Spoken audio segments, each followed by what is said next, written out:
Hi friends, இன்றைக்கி சூப்பரான சுவையான ரவா கேக் செய்ய போகிறோங்க. நம்ம வீட்டில் என்ன பொருள் இருக்குதோ அந்த பொருளை வச்சு நம்ம இன்றைக்கி கேக் செய்ய போகிறோங்க.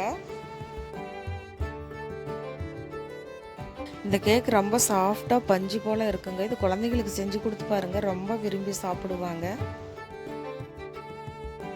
1/2 கப் சர்க்கரை எடுத்து மிக்சியில் போட்டு நல்லா அரைச்சி பவுடர் ஆக்கி எடுத்துக்கலாம். நம்ம வாசனைக்காக 4 ஏலக்காய் சேர்த்துக்கலாம்.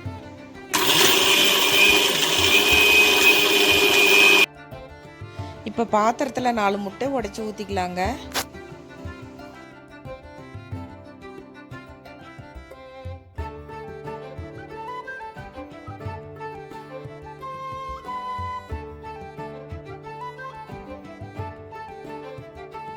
முட்டையை நல்லா நுர வர மாதிரி கலக்கிக்கணுங்க. அப்போ தான் நல்லா சாஃப்டாக கேக் வருங்க. இது மாதிரி நல்லா வேகமாக கலக்கிட்டு இருங்க. அப்போ தான் நுர வரும், கேக்கும் நல்லா சாஃப்டாக இருக்குங்க.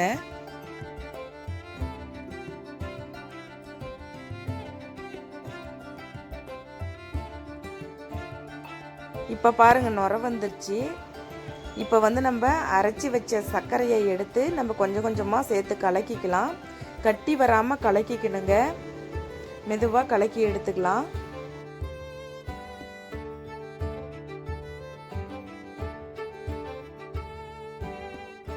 சர்க்கரை பவுடர் கட்டி இல்லாமல் கரைச்சிக்கிட்டங்க. அது கூட ரவை 1/2 கப் சேர்த்து அதுவும் கட்டி இல்லாமல் கரைச்சிக்கலாங்க.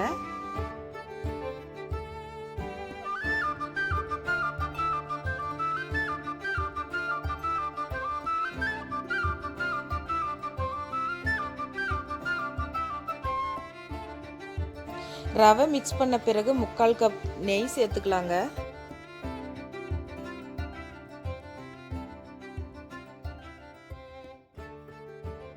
நெய் சேர்த்து மிக்ஸ் பண்ணிட்ட பிறகு 1 பவுல் மைதா எடுத்துக்கலாங்க. அதுவும் கொஞ்சம் கொஞ்சமாக கொட்டி நல்லா மிக்ஸ் பண்ணணுங்க, கட்டி வராமல். கொஞ்சம் கூட கட்டி இருக்கக்கூடாது.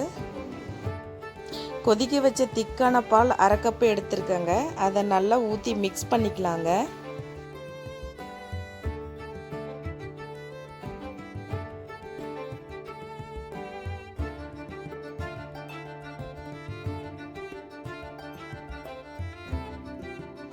பாருங்க, நல்லா கலக்கியாச்சு. இது மாதிரி பதத்துக்கு எடுத்துக்கணும். இது போல் பாத்திரம் ஒன்று எடுத்து நெய் அப்ளை பண்ணிக்கோங்க. நெய் வேண்டான்னாக்கில் பட்டர் ஷீட்டு கூட போட்டு அப்ளை பண்ணிக்கலாம்.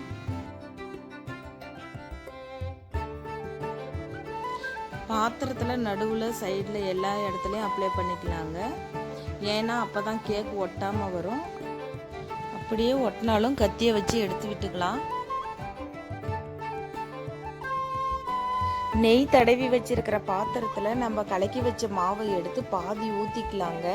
ஃபுல்லாக ஊற்றினோம்னா மாவு உப்பி வெளியே வேஸ்ட் ஆயிருங்க. மாவு மேலே நட்ஸ் அண்ட் ஃப்ரூட்ஸு சேர்த்துக்கலாங்க. என்கிட்ட இருக்கிறது நட்ஸ் மட்டும்தான், அதனால் நட்ஸ் மட்டும்தாங்க நான் சேர்த்துருக்கேன். பாதாம், பிஸ்தா, முந்திரி இது 3 சேர்த்துருக்கேங்க. என்கிட்ட இருந்தது அதுதான்.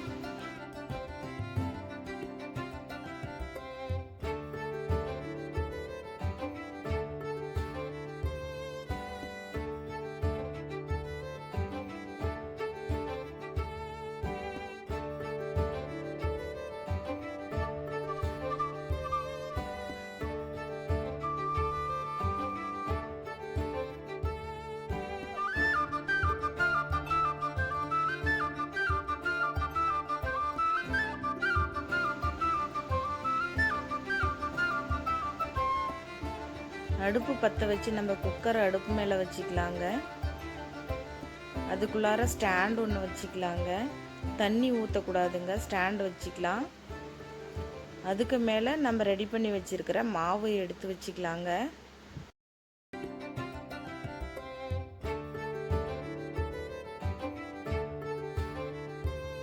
கேஸ்கட் போடாமல் வெயிட் போடாமல் இப்போ குக்கருக்கு நம்ம மூடி போட்டுக்கலாங்க. கேக்கு ரெடி ஆகிறதுக்கு 30 நிமிஷம் ஆகுங்க. 30 நிமிஷம் கழித்து நம்ம பார்க்கலாம். இப்போ ரெடி ஆயிடுச்சு பாருங்க.